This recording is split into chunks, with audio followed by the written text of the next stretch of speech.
की सीखी है। है। वो मुझे 10 साल पहले भी मैंने किया था, आज भी मुझे उसका कॉन्सेप्ट है। क्या और जो बात। मैंने शॉर्ट टर्म किया है डटा मार के, अगर वही काम अगर मैं सी प्लस प्लस में करूंगा तो मैं क्या करूंगा, या जावा में करूंगा, मैं उस पाइथन की लाइब्रेरीज के अगेंस्ट पैरेलल लाइब्रेरीज ढूंढूंगा।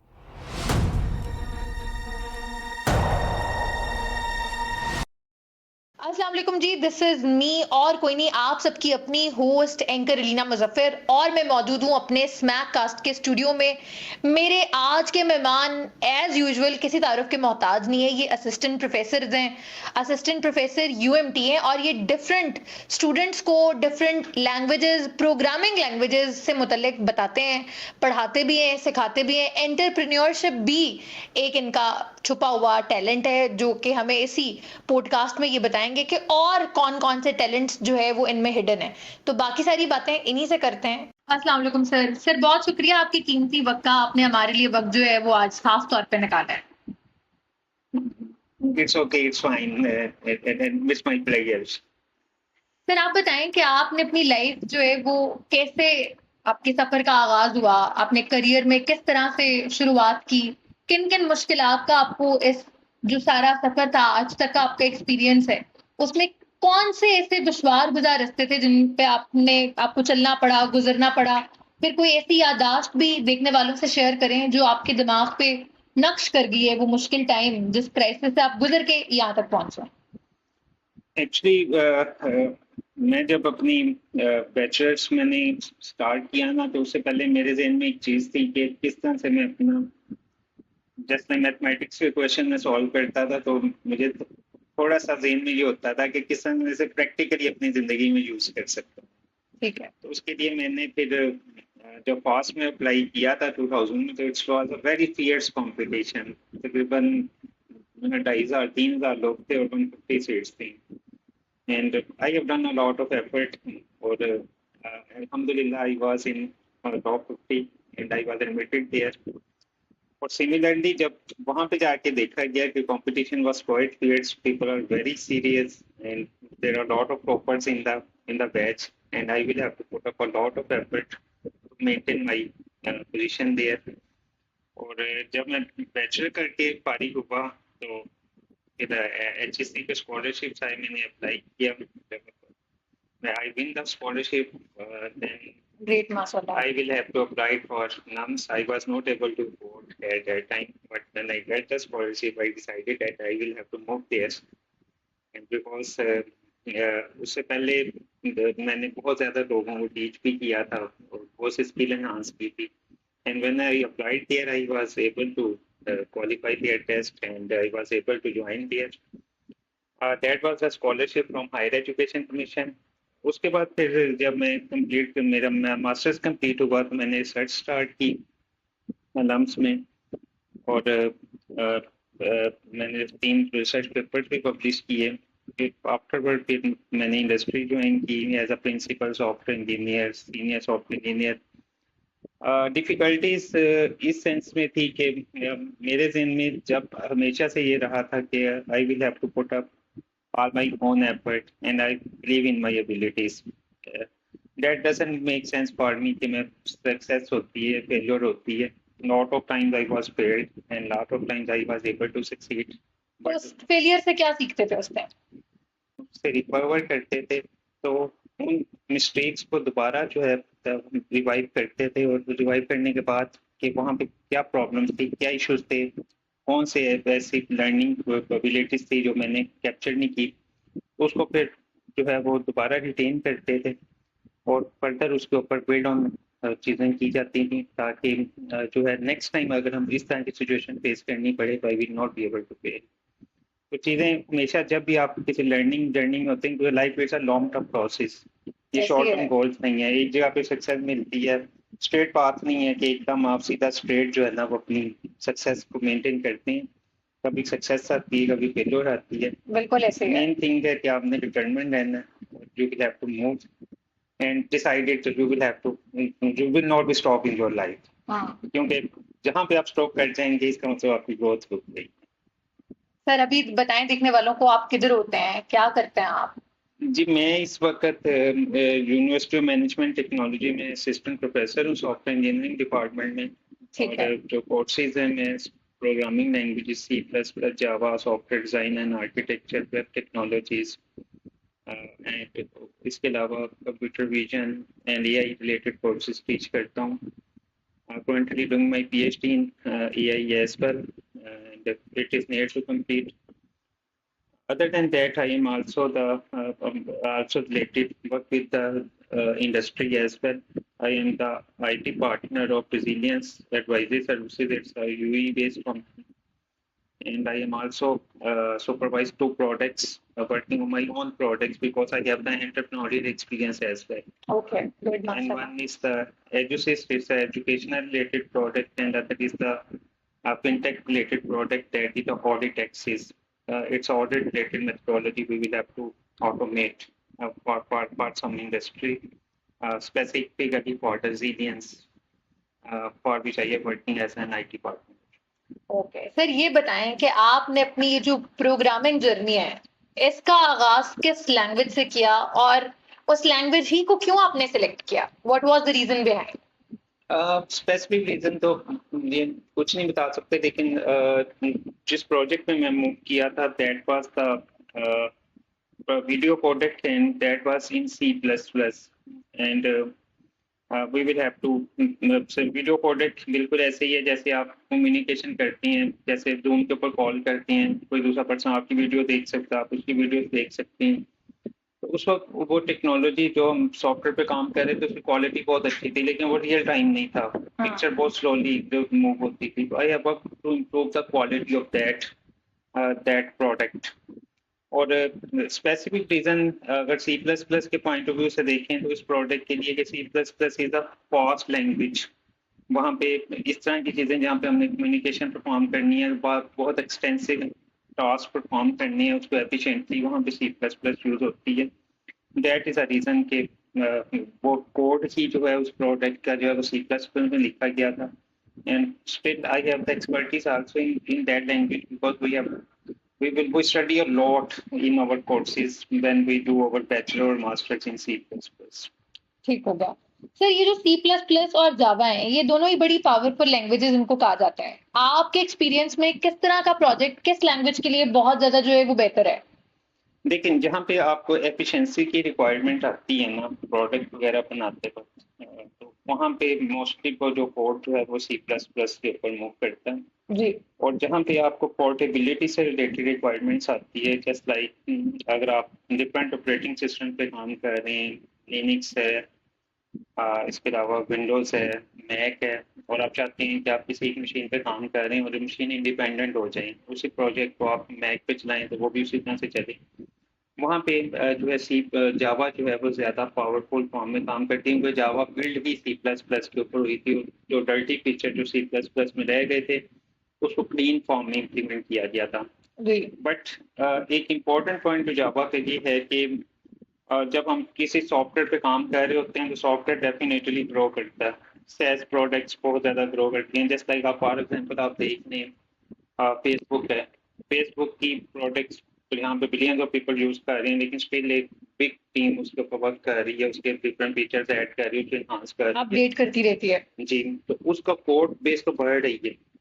अब कोड बेस बढ़ने का सबसे इम्पोर्टेंट प्रॉब्लम ये होता है कि आप उसको मैनेज कैसे कर रहे हैं। अगर आप उसको प्रॉपर मैनेज नहीं करेंगे तो कोड जो है बिल्कुल ही एक प्रॉब्लमेटिक सिचुएशन में बन जाएगा। तो उसको मेंटेन करना, उस प्रोडक्ट को उस कोड को राइट डाउन इस तरह से करना कि जो न्यू फीचर्स ऐड करें उससे पुराने फीचर डिस्टर्ब ना हो, उसके लिए जो है आपको प्रॉपर एक मेंटेन करना पड़ता है कोड को। उसके लिए सी जो जावा जो है वो ऑब्जेक्ट ओरिएंटेड फॉर्म में हमें डिजाइन पैटर्न और इस तरह की फैसिलिटीज प्रोवाइड करती है, जिसकी वजह से हम कोड को बेहतर अंदाज में स्ट्रक्चर और मेंटेन कर सकते हैं।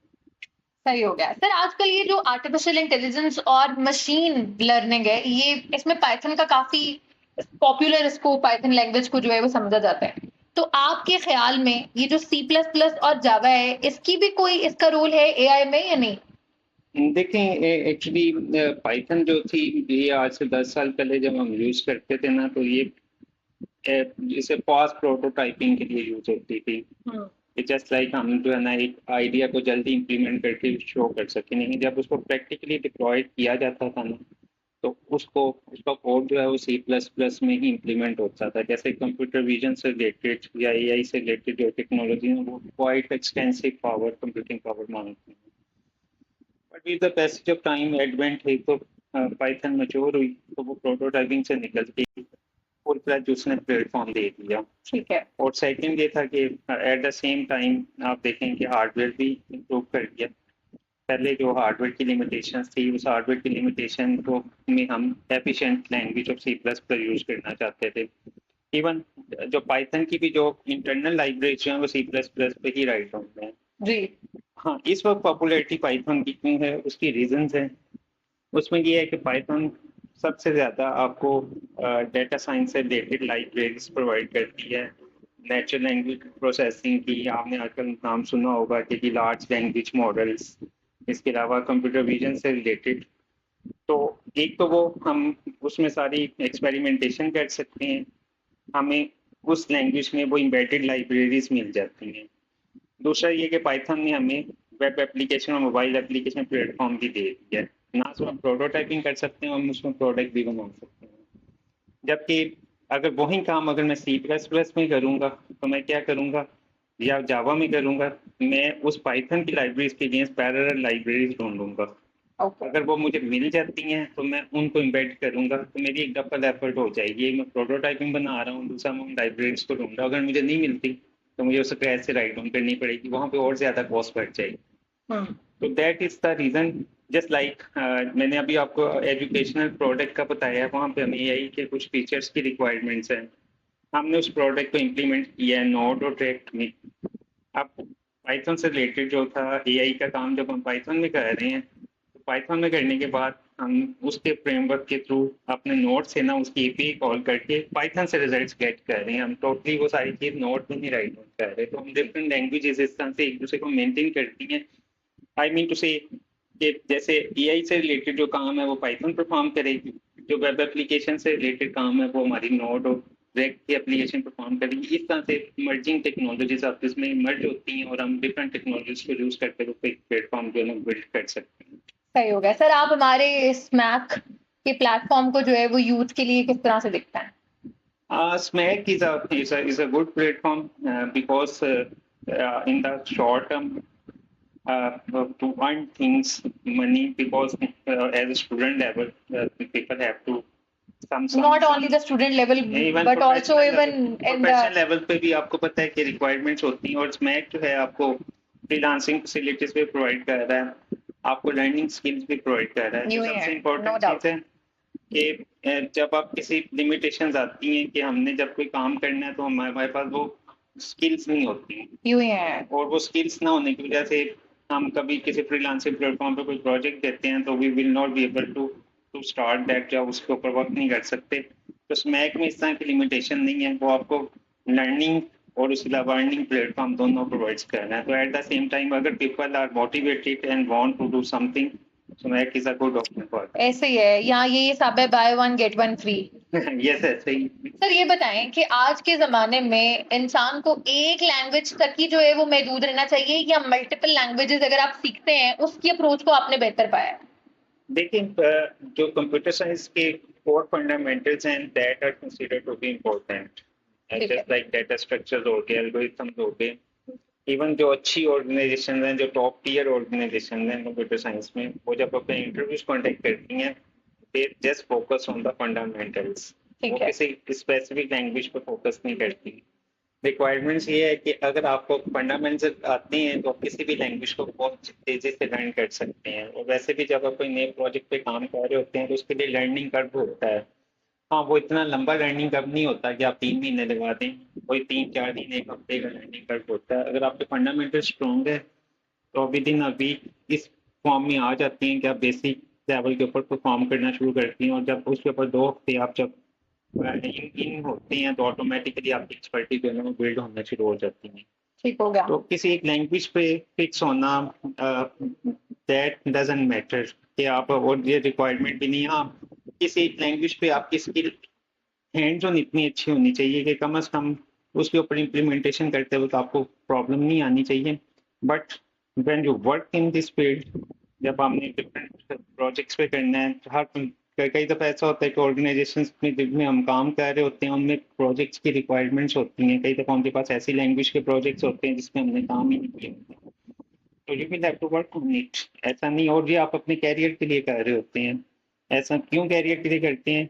आज मैं 2 4 5 लैंग्वेज के साथ वर्क करना सीखूंगा तो ऑटोमेटिकली मैं बहुत जल्दी हो जाऊंगा। अगर मैं किसी एक लैंग्वेज पे फिक्स हो जाऊंगा तो तो ग्रोथ मैं में लिमिटेड रह जाऊंगा। तो फिर ऐसे है। ऑर्गेनाइजेशन भी जब आपको कोई अच्छे प्रोजेक्ट पे डाल रही होती है तो वो आपकी वो मोटिवेशन देख रही होती है कि आया यार ये बंदा बस कुछ कर भी सकता है कि बिल्कुल इसने एक ही जगह पे फिक्स रह के काम करना है, और जो फिक्स रह के काम करेगा फिर उसको फिर उसी लेवल का टास्क मिलता है, उसको उस तेजी से ग्रोथ नहीं मिलती।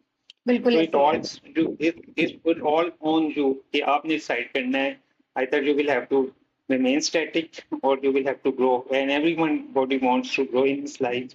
और बिल्कुल ग्रो यूं ही करने है। के लिए और बल्कि आजकल की यूथ जो है वो तो यही कहती है कि बस कोई नाइटमेयर हो जाए, रात सोए और सुबह उठे और आप ग्रो कर गए हो या मशहूर हुए हो आप। देखें, मैं अपने स्टूडेंट्स को एक दफा मैंने बात बोली, मैंने कहा everybody want to grow, everybody want to succeed, लेकिन जिस बंदे ने भी सक्सीड करना, everybody want to becomes millionaires और बिलीनियर्स, लेकिन जो भी इस स्टेज पे पहुंचे हैं उन्होंने कोई एक स्पेसिफिक पाथ पे एफर्ट जरूर किए। यूं ही है, नो डाउट हार्ड वर्किंग के बगैर आपका सोल्यूशन जो है ना वो आपको कोई सक्सेस नहीं मिलती। और अगर आप ये कहेंगे जी हम हार्ड वर्किंग के बगैर सक्सीड हो जाएं तो ऐसा कोई दैट इज जादू का नॉट चिराग नहीं है, पॉसिबल और ये एट ऑल। possible कुदरत का ये असूल नहीं है। ये बिल्कुल ऐसा ही है। और लॉन्ग टर्म में अगर आप सक्सीड चाहते हैं तो आपको किसी न किसी स्टेज के ऊपर एफर्ट पुट अप करनी पड़ती है। यूं ही है सर, क्योंकि आप माशाल्लाह पाकिस्तान की एक मायनाज जो यूनिवर्सिटी है उसमें एज एन असिस्टेंट प्रोफेसर भी काम कर रहे हैं, तो मुझे ये बताएं कि जब आप स्टूडेंट्स को पढ़ा रहे होते हैं, सिखा रहे होते हैं, खासकर प्रोग्रामिंग सिखा रहे होते हैं, तो सबसे कॉमन जो फॉल्ट आप उनमें नोटिस करते हैं वो क्या है?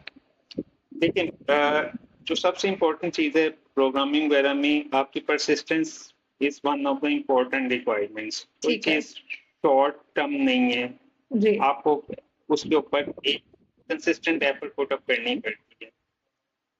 जब कोई हम किसी चीज़ को काम करवा रहे होते हैं या कोई चैलेंजिंग प्रोजेक्ट दे रहे होते हैं, वी जस्ट वांट कि ये out of the box think करें। अब यहाँ पे एक प्रॉब्लम जो आजकल फेस हुई है कि लोग वो ChatGPT, even AI tools, किसी तो मैं इसके अगेंस्ट नहीं हूँ, but at the student level वो इसको as a copy pasting element समझते हैं।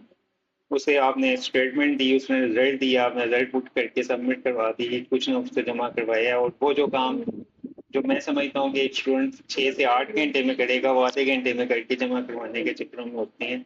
इस स्टेज के ऊपर जब आप लर्निंग फेज के ऊपर हैं और आप इसको एक शॉर्ट टर्म कंसीडर करेंगे फिर तो आपने आप कोई सीखना चीज क्या है? लर्न नहीं कर सकेंगे। ऐसे ही तो है। लर्निंग पॉइंट के ऊपर ये चैलेंजिंग भी है हमारे लिए कि जब हम इसको एवेल्युएट कर रहे होते हैं, we will have to just that कि इसमें इसकी अपनी एबिलिटी है कि नहीं है। और मैंने अपनी जिंदगी में देखा है कि जो चीज मैंने अपनी एबिलिटी से की सीखी है है। वो मुझे 10 साल पहले भी मैंने किया था, आज भी मुझे उसका कॉन्सेप्ट है। क्या और जो बात है। मैंने शॉर्ट टर्म की है डटा मार के पेपर पास करने के, वो शायद हफ्ते उसके हफ्ते बाद ही मैं जब सोचता था तो मुझे उसका क्लियर कॉन्सेप्ट नहीं होता था। बिल्कुल सही कह तो रहे हैं। लॉन्ग टर्म जर्नी या लॉन्ग टर्म जो है ना लर्निंग उसी सूरत में पॉसिबल होती है जब हमने वहाँ पर अपनी अपने एफर्ट दिमाग डाली से है। एफर्ट पुट अप की होती है और दिमाग से लर्न करने की कोशिश की होती है। और जब तक आप अपनी एबिलिटी यूज नहीं कर रहे होते, you will not be able to learn that things effectively. बिल्कुल यूं ही है सर। आपके इतने स्टूडेंट्स हैं, आप देखने वाली जो यंग यूथ है उसको अपने एक्सपीरियंसेस को मद्देनजर रखते हुए क्या एडवाइस करेंगे? और आजकल की यूथ में आपको जो लगता है कि सबसे बड़ा फ्लो है,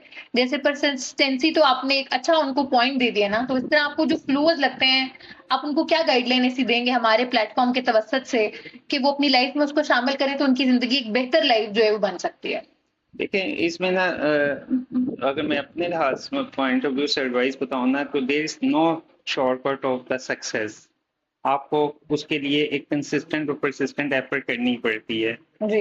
दूसरा ये है कि किसी ने एक दफा बताया था, उसने कहा था कि जस्ट लाइक आप जैसे इंजीनियरिंग की डिग्री करते थे आज से 20 साल पहले, तो ऐसे था कि डिग्री करके ना आपकी तस्वीर ना दीवार पे लटका दें और उसके पहाड़ बना दें, जिसका मतलब था कि अब आपको जॉब की कोई मसला नहीं है, आप you have a successful career. Okay. और अगर आप अपने पेरेंट्स में भी देखें उनका भी ये ज़हन होता था बच्चा या डॉक्टर हो या इंजीनियर हो, बेसिक रिक्वायरमेंट्स क्या थी कि जी वहाँ पे आप कैरियर नजर आता था। हाँ। लेकिन किसी पर्सन ने एक बड़ी अच्छी बात कही थी, कहते हैं आज डिग्री में वो स्टैग्नेंट नहीं रही, जिस तरह से टेक्नोलॉजी जिस तरह से चेंज हो अपग्रेड रही हो रही है। हाँ, जिस तरह से सॉफ्टवेयर के नए वर्जन आते हैं और हमें उसको अपडेट करना पड़ता है, हमें अपनी नॉलेज को भी उसी लिहाज से अपग्रेड करना पड़ता है। We want to succeed in our life. अगर आज डिग्री आप कंप्लीट करती हैं और 5 साल आप इसके ऊपर कोई वर्क नहीं करते, 5 साल बाद जब आप उसके अंदर एंटर होंगे तो आपको ऐसा लगेगा कि मैंने तो जो पढ़ा था वो बिल्कुल ही एब्सोल्यूट हो चुका है। तो you will have to update and upgrade according to the requirements of the industry and according to the requirements of the pace of the जो आपका चाहता है उसके मुताबिक अपने आप को अपग्रेड रखना पड़ेगा। ये सिर्फ कंप्यूटर साइंस की फील्ड के लिए नहीं है, हर फील्ड में ये रिक्वायरमेंट यूं ही एडवांसमेंट बड़ी जो है वो बड़ी जल्दी हो रही है और बड़ी जल्दी हमें नई नई चीजों में जो है वो एंगेज होना पड़ता है और उनको ये ऑप जो है वो करना पड़ता है। हम डेफिनेटली मेरी यही स्टूडेंट्स को एडवाइस है कि एक तो अपनी हार्ड वर्किंग जारी रखें और दूसरा जो इम्पोर्टेंट चीज है कि अपने आप को with the passive time upgrade रखें with the new technology if you want to succeed and grow in your career. बिल्कुल यूं ही है सर, बहुत शुक्रिया आपकी आमद का, आपके कीमती वक्त का बहुत शुक्रिया।